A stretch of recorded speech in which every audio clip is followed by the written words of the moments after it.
19장의 말씀을 가지고 사탄의 지연을 이기는 거룩한 재촉이라는 제목으로 말씀을 나누도록 하겠습니다. 오늘 우리가 읽은 이 창세기 19장 내용은 소돔과 고모라에 대한 하나님의 심판의 내용인데요. 우리가 너무나 잘 아는 말씀입니다. 하나님의 엄중한 공의와 또 크신 자비가 공존하는 역사의 현장을 담고 있습니다. 소돔과 고모라가 심판을 받는 이 장면은 지옥의 실상을 미리 보여주는 그런 지옥의 모델이라고 할 수 있습니다. 이 소돔성에서 어떤 일이 일어났는지 그 현장을 살펴보면서 또 하나님 오늘 우리에게 주시는 교훈을 또 찾아 은혜를 누리도록 하겠습니다. 어느 날 저녁에 롯이 소돔성 성문에 앉아 있는데 두 명의 나그네가 성에 찾아왔습니다. 1절에 보면 이 두 사람이 천사라고 소개하고 있죠. 하지만 롯은 그들이 천사인 줄 알지 못했고 단지 이 성을 방문한 나그네로 생각을 했습니다. 그래서 그들을 초청해서 지극정성으로 섬겨 주었죠. 이 두 천사는 소돔의 죄악을 친히 확인하기 위해서 하나님의 보냄을 받아서 온 것이었죠. 그래서 두 천사는 거리에서 밤을 지새우며 이 소돔의 밤거리가 얼마나 타락했는지를 직접 보고 하나님의 심판을 실행하기 위해서 온 것이었습니다. 롯이 강권해서 자신의 집으로 가자고 이렇게 하게 됩니다. 그래서 집으로 인도했고 그들을 위해서 음식을 대접하고 그리고 누룩 없는 떡, 무교병도 구워서 대접을 하게 됩니다. 그런데 그 따뜻한 식탁의 자리는 오래가지 못했죠. 그날 밤에 소돔 사람들의 그 추악한 본색이 드러나게 되는데 노소를 막론하고 소돔 성의 그 여러 백성들이 원근에서 모여왔다고 말합니다. 그래서 롯의 집을 포위합니다. 그리고 롯을 향해서 막 소리를 치는데 5절에 보면 오늘 밤 너에게 온 사람이 어디 있느냐? 그들을 이끌어내라. 우리가 그들과 상관하리라. 이렇게 말합니다. 상관하다 이 말은 히브리어로 야다라는 뜻인데 알다라는 뜻인데 이 말은 부부가 알다. 부부관계에서 성적 친밀함 안에서 서로 알아가는 걸 말합니다.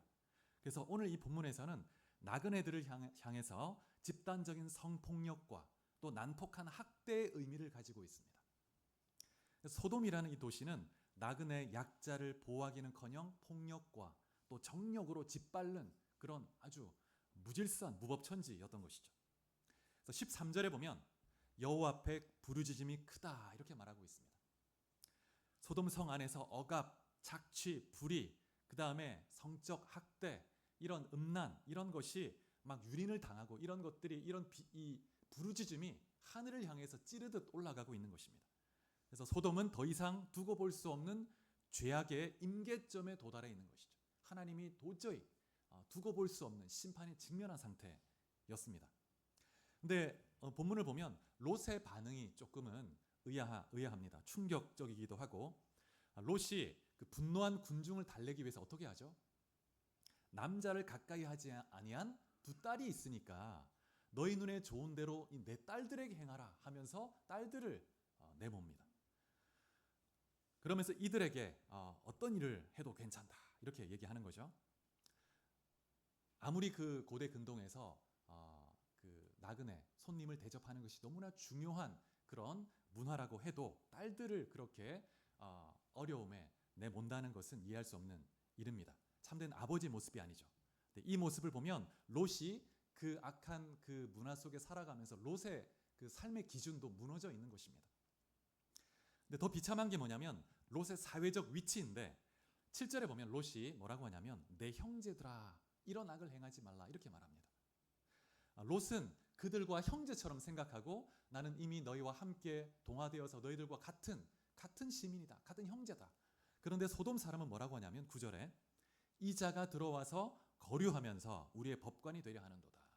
소돔 사람들에게 롯은 그냥 나그네고 남입니다. 타인입니다.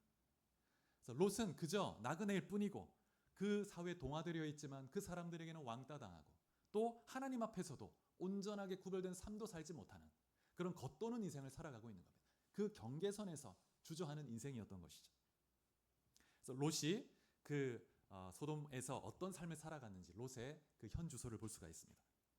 그래서 이제 심판의 불길을 피할 수 없게 되었죠. 그래서 여호와께서 이 천사를 보내서 이제 직접 확인한 겁니다.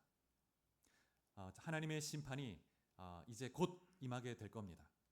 이 하나님의 심판은 그냥 잔혹한 파괴가 아니고 죄로 가득한 그 세상을 정결케 하시는 공의의 집행인 것이죠. 24절에 보면 그 심판의 장면을 이렇게 묘사하고 있습니다. 여호와께서 하늘 곧 여호와께로부터 유황과 불을 소돔과 고모라에 비같이 내리사. 유황과 불을 비같이 유황 비가 내리는 것 상상해 보십시오. 그렇게 하나님이 심판하신다는 것입니다. 이 불은 단순한 자연적 재해가 아니고 하나님께서 심판하시는 공의 집행이고, 또 이 장면은 하나님께서 마지막 때 종말적으로 심판을 행하실 것을 미리 보여주는 것입니다. 근데 이 비극적인 그 심판의 날 아침에 아브라함이 그 헤브론 산지에서 이 장면을 다 목격했는데 27절 28절에 보면 이렇게 말합니다. 아브라함이 아침에 일찍이 일어나 연기가 옹기가마 연기같이 치솟음을 보았더라. 저 멀리서 그 사해 근처에 소돔에서 연기가 확 올라오는 게 보이는 거예요. 이 옹기가마 연기가 뭡니까, 여러분? 도자기를 굽기 위해서 가마 안에 엄청난 화력의 불을 확 피운 다음에 그러면 그 좁은 구멍으로 연기가 확 나옵니다. 검은 연기와 연기가 확 올라와서 나와서 확 올라가죠.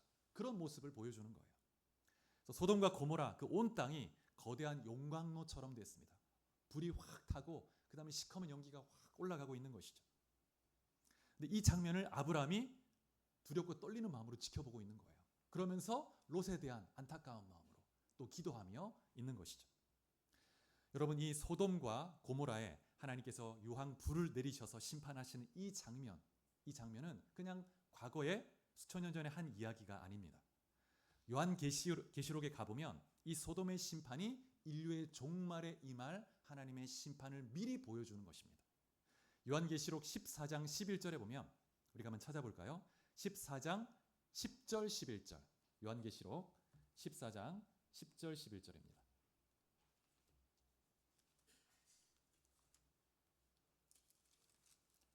계시록 14장 10절 11절.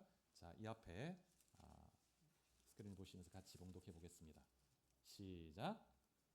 그도 하나님의 진노의 포도주를 마시리니 그 진노의 잔에 섞인 것이 없이 부은 포도주라.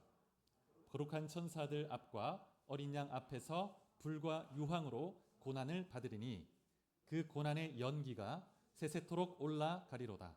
짐승과 그의 우상에게 경배하고 그의 이름표를 받는 자는 누구든지 밤낮 쉼을 얻지 못하리라. 하나님을 섬기지 않고 우상을 섬기고 그리고 우상에게 절하는 자에게 어떤 심판이 임할지를 보여주고 있습니다. 불과 유황으로 하나님이 영원한 고통, 쉼이 없을 것이다. 이렇게 말씀하고 있습니다. 그래서 지금 소돔과 고모라의 이 심판은 역사에 실제 있었던 사건이고 이 사건을 통해서 종말에 어떤 심판이 있을지 하나님이 미리 보여주시고 경고하시는 것입니다. 그리고 요한계시록 20장 10절 또 21장 8절에 보면 불과 유황 못에 던져지니 이것이 둘째 사망 불못이다. 그래서 사탄과 그를 따르며 우상을 숭배하는 모든 자들이 불못에 유황 불에 던져진다. 이렇게 말하고 있습니다. 그래서 여러분, 소돔과 고모라는 역사에 실제 존재한 지옥의 모델하우스였다. 이렇게 말할 수 있습니다. 그래서 모델하우스를 딱 미리 우리가 가보면 이 집이 어떤 집인가 실제 경험할 수 있는 거죠. 소돔과 고모라를 통해서 실제 지옥의 그 두려움을 경험하는 것입니다. 하나님이 경고하시는 것이죠. 보아라, 하나님을 떠난 죄의 끝이 얼마나 참혹한지 이 유황불을 봐라. 이것이 장차 임할 영원한 지옥의 실상이다. 실제 하는 것이다. 이렇게 경고하시는 것입니다. 그러니 당장 소돔에서 나오라고 말하고 있는 것이죠. 여러분, 이 소돔의 심판은 농담이 아닙니다. 설화가 아니고 신화가 아닙니다. 실제 사건이고 마지막 때 실제 있을 일을 보여주는 것입니다. 그래서 우리는 이 사건을 통해서 경고를 받고 경각심을 갖고 하나님을 섬겨야 되는 것이죠. 그래서 하나님께서 이 무서운 불과 유황으로 하늘에서 빛처럼 내려서 심판하기 직전에 소돔과 고모라에서 한 가정을 긍휼히 여기셔서 그 심판에서 구해내십니다. 하나님의 주권적인 은혜죠. 12절 13절에 보면 두 천사가 롯에게 말하기를 여호와께서 이 성을 멸하시리니 이 성을 떠나라 이렇게 권고했습니다. 그래서 롯이 딸들에게 또 사위들에게 이 성을 떠나자고 제안을 했는데 사위들은 어떻게 여겼습니까? 농담으로 여겼다고 말합니다. 그래서 사위의 이 안일한 모습은 무슨 말이냐고, 무슨 멸망을 하냐, 우리가 그동안 잘 살아왔는데, 이 모습은 오늘 이 시대의 세상 사람들의 모습을 그대로 보여줍니다. 15절에 보면 중요한 말씀이 선포가 되는데, 동틀 때에 천사가 롯을 재촉하여 이렇게 말합니다. 이제 시간이 없죠. 하늘이 이제 문이 열리고 진노의 불이, 유황불이 확 떨어질 겁니다. 근데 16절에 보니까 롯이 지체했다고 말하고 있습니다. 롯이 이제 성이 통째로 불로 타들어갈 겁니다. 다 불타버리고 심판을 받을 거예요. 근데 롯이 지금 머뭇거리고 있습니다. 롯과 그 가정을 긍휼히 여겨서 살려주려고 하는데 그 롯이 지금 막 주저하는 거예요. 지체하는 겁니다. 그래서 천사들이 어떻게 합니까? 롯과 그 가족의 손을 붙잡고 강권적으로 이끌어냅니다. 성 밖으로. 그 가정을 살리려고. 근데 16절에 그 이유가 나오죠. 여호와께서 그에게 자비를 더하심이었더라. 이렇게 말합니다. 그래서 천사가 롯에게 뭐라고 하냐면 산으로 빨리 도망하라. 산으로 가라고 얘기하는 거예요. 근데 롯이 산으로 가는 게 너무 멀어 보입니다. 가다가 심판을 받으면 어떡하나. 그래서 너무 머니까 흥정을 시도합니다. 내 주여 그리하지 마옵소서. 산까지 가기가 너무 멉니다. 저 성읍은 도망하기가 가깝고 작기도 하니 나를 그리로 인도하소서. 이 작은 성읍, 저기 보이는 저 성으로 갈게요. 이렇게 얘기하는 거죠. 그래서 천사가 허락해 줍니다. 그래서 소알이라고 하는 성읍, 작다는 뜻인데 작은 성읍에 가서 피하게 되죠. 그래서 하나님은 원래 이 소돔과 고모라 일대를 유황불로 다 심판하려고 했는데 롯이 그 성에 간다고 하시니까 이 성을 제외하고 다 유황불로 심판해 버리셨습니다. 하나님이 긍휼을 내리신 것이죠. 그런데 이렇게 하나님의 은혜와 긍휼로 그들을 이끌어내서 살 길을 보여주셨음에도 그 가족 중에 한 사람이 탈락합니다. 그 구원의 길에서 마지막 순간에 26절에 보면 롯의 아내는 뒤를 돌아보았으므로 소금 기둥이 되었더라. 이렇게 말합니다. 소돔에서 탁 살아나왔는데 근데 이 롯의 아내 마음은 여전히 그 소돔에 두고 왔던 보석과 집과 그 세상의 미련에 여전히 마음이 사로잡혀 있습니다. 미련을 버리지 못하는 거예요. 그래서 결국 굳어서 소금 기둥이 되었다고 말하고 있습니다. 여러분, 우리가 15절 말씀을 다시 한번 좀 주목해 보고 싶습니다. 동틀 때에 천사가 롯을 재촉하여 이르되 일어나 여기 있는 내 아내와 두 딸을 이끌어내라. 이 성의 죄악 중에 함께 멸망할까 하노라. 천사가 롯을 재촉하는 이 모습은 오늘 우리에게 여러 가지 영적 의미와 교훈을 전해주죠. 이 부분을 가만 묵상해 볼 필요가 있습니다. 천사가 롯을 재촉하는 이 모습, 그 멸망에서 살아남게 해주려고 재촉하는 이 모습을 보면 하나님께서는 오늘도 우리의 삶 속에 우리의 신앙을 재촉하십니다. 우리를 재촉하세요. 그 재촉하는 것은 우리를 억압하기 위한 것이 아니고 생명의 길로 인도하기 위해서 우리를 재촉하고 계십니다. 무엇을 향해 재촉하시는가? 첫 번째, 주님께서 순종하는 일에, 철저히 순종하고 복종하는 일에 우리를 재촉합니다. 순종하고 복종하는 것이 생명이다. 은혜고 축복이다. 롯은 하나님의 경고를 들었음에도 지체했다고 말하고 있습니다. 우리 역시 하나님의 뜻을 알면서도 하나님의 그 말씀에 온전히 순종하기를 미룰 때가 너무나 많습니다. 주저할 때가 많습니다. 그러면서 나름대로 합리적인 그럴싸한 이유를 댑니다. 이건 어쩔 수 없습니다. 하나님. 지체하죠. 여러분, 순종을 지체하는 것은 그 자체가 불순종의 또 다른 이름이죠. 순종이라는 것은 여러분 즉시로 기쁘게 온전히 하는 것입니다. 여러분 자녀된 자로서 신앙의 그 부모에게도 기쁘게 즉시로 온전히 순종하는 여러분 될 수 있길 축복합니다. 하나님 앞에 그러한 순종을 할 때 하나님께 대한 최고의 사랑의 표현이 됩니다. 요한복음 14장 21절에 보면 나의 계명을 지키는 자라야 나를 사랑하는 자니 이렇게 말씀합니다. 내가 이해할 수 있는 것만 순종하면 그거는 그렇게 큰 사랑이 아닙니다. 순종은 기특하지만 내가 이해할 수 없는데 말씀하시니 내가 듣겠습니다. 진짜 사랑이죠. 아브라함을 보십시오. 100세 때 겨우 얻은 그 아들 하나 피부친데 이 아들을 번제로 바치라고 하는 이해할 수 없는 도대체 이런 하나님이 어디 있습니까? 당신 하나님 맞아. 내가 왜 내 자식을 바쳐야 돼? 이렇게 말할 수 있지 않겠습니까? 근데 묵묵히 순종하는 거예요. 진짜 사랑이죠. 아브라함이 진짜 하나님을 경외하는 거예요. 하나님이 이제야 너가 나를 경외하는 줄 알겠다. 내가 너를 천하 만민의 축복의 통로로 쓰겠다. 하나님이 막 한없는 복을 주십니다. 그런데 그 장면을 다시 좀 생각해 보면 아브라함도 대단하지만 이삭도 대단하죠. 아브라함이 말을 하지 않고 이삭을 데리고 간 거예요. 이삭이 지금 주영이 정도 되는 10대 혈기왕성해서, 저는 지금도 주영이 이제 힘으로는 안 됩니다. 이제 워낙 힘이 좋아져가지고 10대 아이예요. 10대.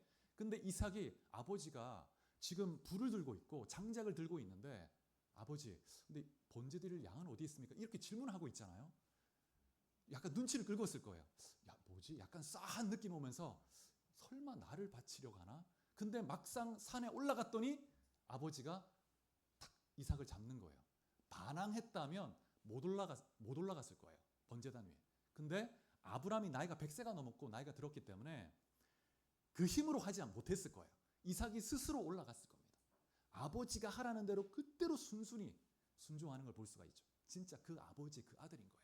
그 아버지의 순종을 그 아들이 그대로 순종합니다. 하나님이 이 두 부자를 통해서 성부 하나님과 성자 예수님의 그 사랑을 그대로 보여주시는 겁니다. 여러분, 순종, 지금도 주님은 우리에게 성령을 통해서 순종을 재촉하십니다. 순종이 축복이다. 두 번째, 세속으로부터 과감히 탈출하는 일에 재촉하십니다. 26절에 보면 롯의 아내가 뒤를 돌아보았다가 소금 기둥이 되죠. 소돔에 두고 왔던 물질, 그 화려한 문화, 익숙했던 그 삶의 문화를 포기할 수 없는 거예요. 그 미련이 발목을 잡는 겁니다. 그래서 돌아보지 말라고 했는데 돌아본 거예요. 그 미련이 남아서 도저히 버릴 수가 없는 거죠. 야, 내가 일 떠나야 되나.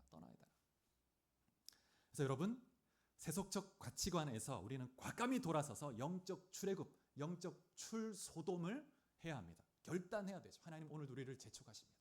재촉하시죠. 성령께서 여러분 각자에게 무엇을 떠나라고 하시는지 귀 기울여 듣고 결단하는 여러분 되시기를 축복합니다. 세 번째, 내게 속한 자들의 영적인 안위와 선을 추구하는 일에 재촉하십니다. 12절에 보면 천사들이 너에게 사위나 자녀나 너에게 속한 자는 누구든지 데리고 나가라고 얘기합니다. 누구든지. 롯이 가족만이 아니라 여러 사위에게도 아직 결혼을 하지 않았습니다. 사위에게도 얘기하고 많은 사람, 친한 친구에게 얘기했을 거예요. 그런데 두 딸과 아내만 떠나게 되죠. 다 무시합니다. 농담으로 여기고 말도 안 되는 소리 하고 있어요. 비웃는 거죠. 조롱하는 거죠. 여러분 가족, 자녀, 이웃, 여러분에게 맡겨주신 영혼들, 그들의 구원, 그들의 영적 유익을 위해서 눈물로 기도하고 권면하는 일을 미루지 마시고 하나님께서 재촉하십니다. 그런 사명을 여러분에게 주신 것이죠. 자, 그러면 여러분, 우리가 왜 재촉을 받아야 하는가? 왜 재촉을 받아야 되는가? 인간이 연약하기 때문입니다. 그래서 하나님은 재촉합니다. 가만히 내버려 두고 자, 가자 하면 우리가 인간이 완악해서 가지를 않아요. 움직이질 않습니다. 그 미련을 못 버린다니까요. 그래서 첫 번째, 우리 육신이 너무 연약하기 때문에 스스로 죄악의 구렁텅이에서 빠져나올 수가 없죠. 마음은 원인데 육신이 약해서 넘어지는, 그것이 우리의 인생입니다. 죄의 그 중력이라는 게 얼마나 막강한지, 죄의 중력의 힘이 확 끌어당기는데 우리가 잠시만 영적 긴장의 끈을 딱 놓아도 금방 미끄러져서 추락하는 것이 이 죄의 힘이죠. 여러분, 우리가 정말 하나님이 시편에 보면 우리의 체질이 진토임을 아시기에 그래서 강권적인 손길로 우리를 재촉하시고 이끌어 가십니다. 은혜와 긍휼이죠. 두 번째, 우리를 재촉하신 이유가 있다면 우리의 영적 둔감함 때문인데, 당시 롯의 나이가 제법 들었고 또 그곳에 오래 살면서 자신은 그곳에 동화된 한 형제가 되기 원했습니다. 그 문화에 많이 이렇게 동화된 상태인 거예요. 그래서 여러분, 영적인 눈이 흐려져 있는 상태입니다. 영적인 눈이 흐려져 있으면 심판의 메시지가 다급하게 들리지 않습니다. 들리지 않아요. 그래서 영적 그 긴박함과 위기를 느끼지 못합니다. 눈이 어두워져 있어서. 그 다음에 세 번째, 세상이 주는 세속화의 영향력 때문에 재촉하시는데, 죄가 가득한 이 소돔은 영적 깊은 잠을 우리로 하여금 유도합니다. 끊임없이 영적 잠을 자게 만들죠. 세상에 우리를 유혹하고 우리에게 즐거움을 주는 것이 얼마나 많습니까? 얼마나 많습니까? 남들도 다 그렇게 하는데 뭐 어때? 당장 내일 주님이 오시겠어? 이렇게 얘기하는 거죠. 안일함, 영적 게으름, 영적 타성이 우리를 마비시키고 심판이 곧 있다는 그 사실을 망각하게 만듭니다. 그래서 하나님의 거룩하신 그 흔드심이, 그 재촉하심이 은혜인 줄 믿으시기 바랍니다. 자, 그러면 다음으로 그러면 이제 어떻게 재촉하실까? 어떻게? 첫 번째, 우리가 마땅히 행해야 할 영적 의무, 은혜의 자리로 나가도록 우리의 마음을 감동시키십니다.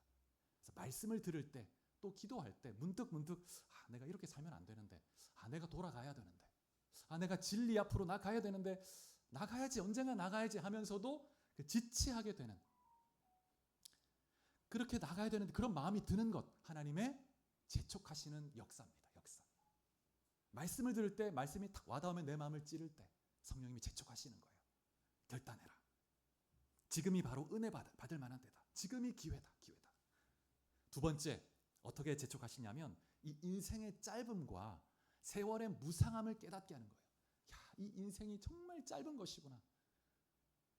나이가 들어갈수록 더 깨닫죠. 더 깨닫습니다. 인생이 정말 짧구나. 금방 끝나버릴 텐데 이 세상에 내가 미련 갖고 살 게 아니라 이 세상 이후의 삶을 준비해야 되지 않겠는가. 그러면서 정말 이 시간이 흐르는 물과 같아서 잡을 수가 없죠. 인생은 잠깐 보이다가 없어지는 안개와 같습니다. 안개와. 지난번에도 그런 말씀을 간혹 드리고, 우리 나이 드신 분들께서 연로하신 분들께서 간혹 그런 말씀하시는데, 내가 마음은 청춘이다 이런 말씀하시잖아요. 그게 그냥 비유가 아니고 진짜인 거예요. 진짜 마음이 그 엊그제 같은 거죠. 그러시죠, 그죠? 시간이 정말 빠르게 지나가는 거죠. 시간이. 그래서 정말 인생이 얼마나 짧은가를 깨닫게 하심으로 우리를 돌이키게 하십니다. 재촉하시는 거죠. 내가 이렇게 살면 안 되겠구나. 금방 지나가겠구나. 세 번째, 죄에 대한 공의로운 심판이 분명히 있다는 것을 자각하게 하시는 겁니다. 그래, 심판은 분명히 있다. 하나님은 공의 하나님이신데 언젠가 심판이 분명히 있을 텐데, 소돔과 고모라처럼 분명히 그 사실을 자각하게 하심으로 우리를 돌이키게 하는 것입니다. 여러분, 세상이 아무리 화려해 보여도 마침내 공의로운 하나님의 심판 앞에 다 한 줌의 재로 변할 것입니다. 그래서 이 심판의 확실성을 우리가 분명히 깨닫고 두렵고 떨림으로 하나님 앞에 구원의 삶을 살아가야 되는 것이죠. 여러분, 오늘 천사들이 롯의 손을 잡고 이끌어냈던 이것은 롯이 의로워서가 아니고 하나님이 그와 그의 가정에 자비를 베푸셨기 때문이죠.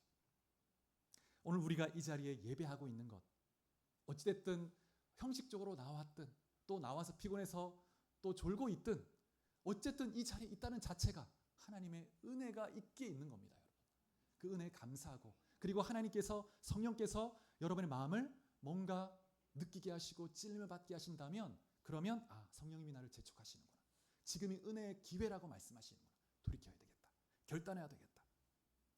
여러분, 우리가 이러한 자비를 입은 자로서 사명의식을 가지고 세상으로 나가야 됩니다. 내가 자비를 입고 주님의 재촉하심을 받아 이곳에 나와 있구나, 하나님 은혜를 누리고 있구나. 우리도 우리 주변의 영혼들을 재촉하며 죽게 인도해야 하는 사명을 가진 자인 것입니다. 그래서 천사의 이 모습을 보면서 우리가 어떻게 영혼을 이끌어야 할지 우리가 깨달아야 되는 것이죠. 여러분, 하나님의 심판대 앞에 서게 될 영혼들을 바라보시는 그 주님의 마음은 다 들어가죠. 마태복음에 보면 추수할 곡식은 많은데 추수할 일꾼이 없다. 그러면서 주님이 그 무리를 보시면서 민망히 여기셨다 이렇게 말씀합니다. 근데 이 민망히 여기다는 단어가 뜻이 뭐냐면 창자가 끊어지는 것 같은 고통을 느낀다, 이런 뜻입니다. 주님이 그 영혼을 보면서 그 민망히 여기는 너무나 고통스럽게 안타깝게 바라보시는 거죠. 주님이 지금도 똑같이 말씀하실 거라고 생각합니다. 추수할 곡식이 너무나 많은데, 추수할 그런 민족이 너무나 많은데 일꾼이 없다는 거예요. 일꾼이. 그래서 여러분, 주님이 그 고통스럽게 아파하시는 그 주님의 마음을 품고 여러분 주위의 그 영혼, 기도하고 계신 그 영혼을 향해 손을 내밀어서 여러분 주보 앞면을 한번 보십시오. 주보 앞면에 보면 손을 딱 붙잡고 있죠. 천사가 롯의 손을 딱 붙들고 성 밖으로 이끌어냈던 것처럼 이끌어내는 그런 여러분 될 수 있길 축복합니다. 자, 그러면 이 죄인들이 어떤 상태에 있는가? 세상 속에서 죄인들, 주님을 알지 못하는 영혼들은 어떤 그 심판의 날이 있는지 깨닫지 못한 채 구원의 기회를 자꾸 뒤로 미룹니다. 무시하고. 그래서 계속 소돔성에 살아가려는 영적 관성과 타성 속에 살아가는 것이죠. 장차 어떠한 심판이 있는지 모르고, 그리고 하나님의 엄중한 경고를 믿지 않습니다. 14절에 롯의 사위들처럼 그냥 농담으로 여기고 믿지 않고 듣지 않죠. 그래서 영적 한센병은 살이 이게 썩어서 이렇게 문드러져 나가도 이렇게 고통이 없는 거예요. 그냥 살이 떨어져 살짝 썩어서 영적인 한센병인 거예요. 그래서 살이 썩어져 영적으로 지금 심판에 떨어지는데도 알지 못하는 상태. 그것이 성경이 말하는 자연인의 상태이죠. 세 번째, 여러분, 이 지연하게 하는 것. 우리로 하여금 결단치 못하고 경계선에서 주저하게 하는 것. 또 세상 사람들이 주님께 나오지 못하도록 지연시키는 것. 이것은 사단의 가장 무서운 계략이라는 것을 여러분 기억해야 합니다. 여러분, 사단은 직접적으로 예수 믿지 마, 교회 가지 마 이렇게 말하기보다 그래 맞아, 복음이 진리는 맞는데 오늘 갈 필요는 없잖아. 오늘 믿을 필요는 없잖아. 사단은 너무나 이 수천 년 역사 가운데 인간을 타락시켜서 지옥으로 보내봤기 때문에 어떻게 하면 영혼을 지옥으로 보낼 수 있는지 너무나 잘 아는 거예요. 그래서 사단은 10년, 20년, 30년을 내다보고 계획을 세우고 전략적으로 단계 착착 해서 이 사람을 한 방에 마지막에 빡! 그래서 멸망으로 다시는 못 일어나게 만든다는 거죠. 정신을 바짝 차리지 않으면 그 계략에 넘어간다는 거죠. 그래서 지연은 사단이 파놓은 가장 달콤한 치명적 함정이다. 그래서 사단이 그 지연이라는 무기를 가지고 영혼을 마비시킨다면 우리는 명확한 임무, 천사의 모습을 통해서 우리가 그 사명감을 가져야 됩니다. 세 가지 태도로 우리 영혼들을 재촉해야 되는데, 첫 번째, 진지함으로. 천사들이 얼마나 진지합니까? 정말 진지하게 재촉합니다. 나가라고. 이 성을 떠나라.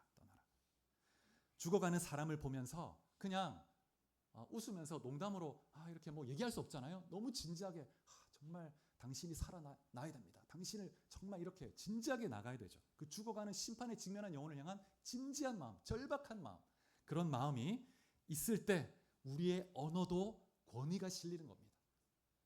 두 번째, 인내함으로 재촉을 반복해야 합니다. 인내함으로. 한 번, 두 번, 여러분 영혼이 한 번, 두 번 이렇게 해서 돌아오지 않아요.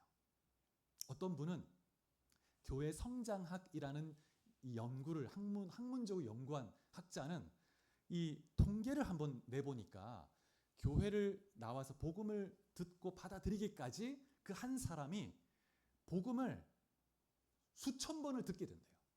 그런 과정을 통해서 돌아오게 된답니다. 한 번에 돌아온 사람이 거의 없다는 거예요.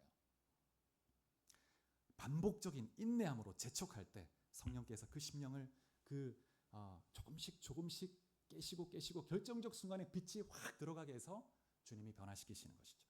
그래서 인내하는 마음을 가지고 낙심치 않고 반복해야 합니다.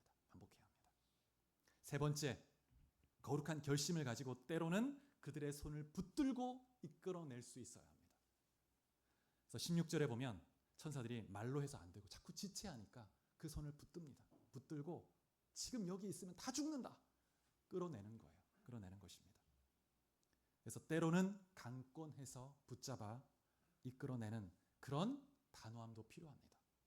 그래서 여러분, 다음 주가 이제 우리 행복 나눔 축제인데 여러분의 자녀 또 뭐 직장 동료, 여러분이 기도하고 있는 사람, 이 강권함이 지금 물리적 강권함을 뜻한다기보다 어떻게 이 사람을 일단 주님 앞으로 데리고 올까? 주님께 지혜를 구하면서 나가보시기 바랍니다. 한번 와봐 하고 그냥 끝나는 것이 아니라 주님 앞에 정말 이 영혼이 이 지금이 아니면 영원한 심판에 유황불에 떨어질 수 있는 영혼이다 생각하고 이끌어내야 되는 거죠. 알아서 오겠지 하는 것은 어쩌면 사랑이 아니고 방관일 수 있습니다. 만약 여러분 자녀들을 또 인도하기 원한다면 자녀들에게 조건도 한번 걸어보시면서 이렇게 해서 초대도 하시고. 말씀을 맺겠습니다. 우리 누가복음 14장 23절 같이 한번 찾아보시겠습니다. 14장 23절.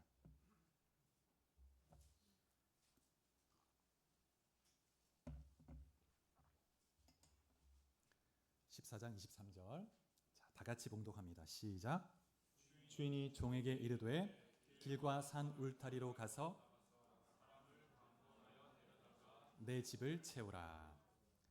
이 말씀은 예수님이 바리새인 집에 초대받았을 때 사람들에게 한 그런 말씀인데요. 한 비유를 말씀하십니다. 한 주인이 잔치를 열어서 여러 사람을 초대했는데 근데 초대받은 사람들이 다 이유가 있어서 못 가겠다고 거절하는 겁니다. 그래서 어떤 사람은 밭을 샀다는 거예요.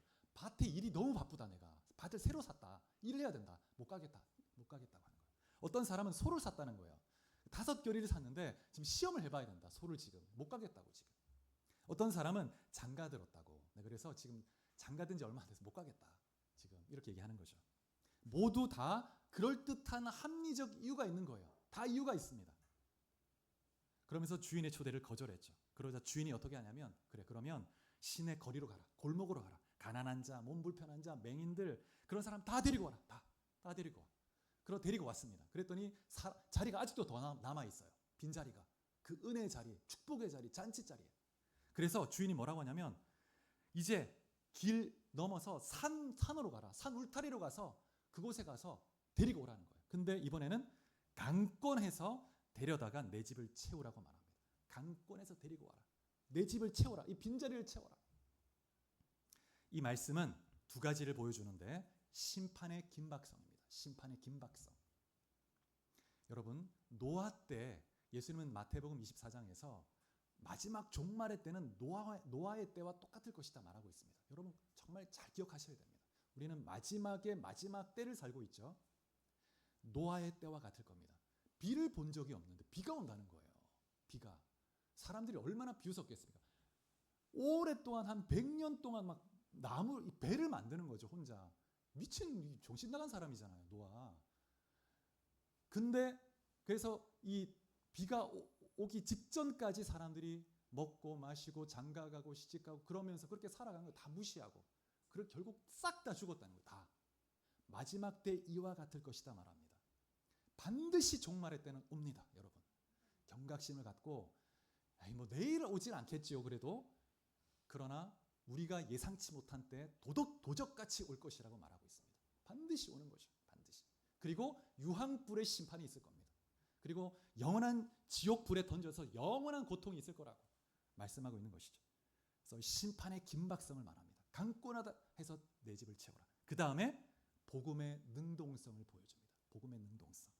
하나님은 그 은혜와 긍휼은 하나님은 가만히 앉아 기다리는 하나님이 아니고 그 하나님이 너무나 애타게 끝까지 추적해서 내가 택한 자, 구원할 내 택한 자를 끝까지 추적해서 능동적으로 찾아오는 그게 복음이죠.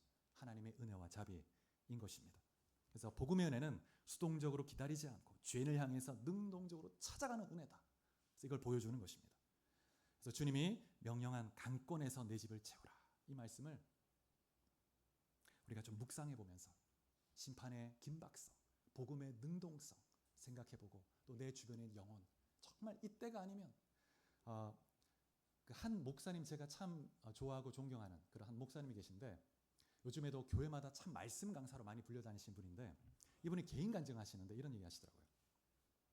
군대에 있을 때 얘기를 하는데 군대를 갔는데 그 선임자가 있는데 그 몸이 안 좋아가지고 이제 그 국군 병원에 갔다고 합니다. 근데 그 병원에서도 이제 그 병실에서 그 선임자가 있는데 옆 침대에 너무나 좀 괴롭히는 거예요.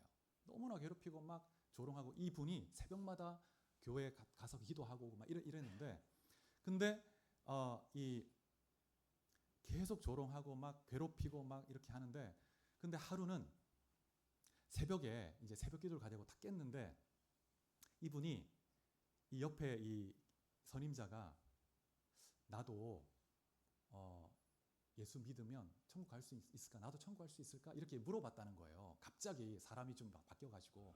근데 너무 그동안 너무 화가 나고 짜증이 나고 너무 괴롭혀가지고 그냥 잘 모르겠다고 하고 그냥 일단 갔다 와서 얘기하자고 하면서 새벽기도를 갔다는 거예요. 근데 갔다 왔는데 그 자리가 비어 있는 거예요. 그 사이에 그 몸이 너무 안 좋아가지고 그 사이에 실신해가지고 쓰러져서 죽은 거예요. 그래가지고 이분이 그 이후에 한 수년 동안 너무 힘들게 정말 자학적인 삶을 살았다고 합니다. 그러면서 이 한 영혼에 대한 그 안타까움이 그 마음 뼈저리게 새겨진 거예요. 그래서 얼마나 그 영혼에 대해서 그래서 막 거리에 나가서 막 자신을 자학하듯이 그 영혼을 놓쳤다. 이것 때문에 거리에 나가서 비가 오는데 비를 맞으면서도 계속 매번 전도하러 다니고 막 이런. 그러면서 하나님께서 주신 또 은혜로 그 심령이 회복되긴 했지만 그 한 영혼에 대한 그 놓치지 않으려고 하는 마음, 그 마음이 우리에게 필요합니다, 여러분. 정말 이 영혼을 놓치면 안 된다. 지금이 아니면 이 영혼은 영원히 지옥에 떨어질 수 있다. 이런 긴박감을 가지고 주의 명령에 순복하는 여러분 될 수 있기를 축복합니다. 여러분 이 세상의 미련을 떨쳐버리고 정말 주님 바라보시고 또 사탄의 미루기 덫에 걸려서 정말 죽어가는 영혼을 붙들어서 주님께 인도하는 여러분 되시고 그래서 주님 사랑교회가 정말 영혼을 살리는 늘 하나님 천국 잔치가 벌어지는 그런 귀한 교회로 쓰임받기를 주의 이름으로 축복합니다. 여러분 이 앞에 같이 한번 읽어볼까요? 시작. 많은 사람을 옳은 대로 돌아오게 한 자는 별과 같이 영원토록 빛나리라. 하나님이 놀라운 약속이죠. 하늘의 별처럼 쫙 빛나는 사람이 될 것이다. 많은 영혼을 인도하는. 그래서 하나님 앞에 섰을 때 가장 하나님 기뻐하실, 가장 축복하실 그 상급이 무엇에 대한 것일까? 영혼을 주님께로 인도해 오는 이것 하나님이 기뻐하신다는 것입니다. 우리가 말씀을 생각하며 기도하시겠습니다. 기도할 때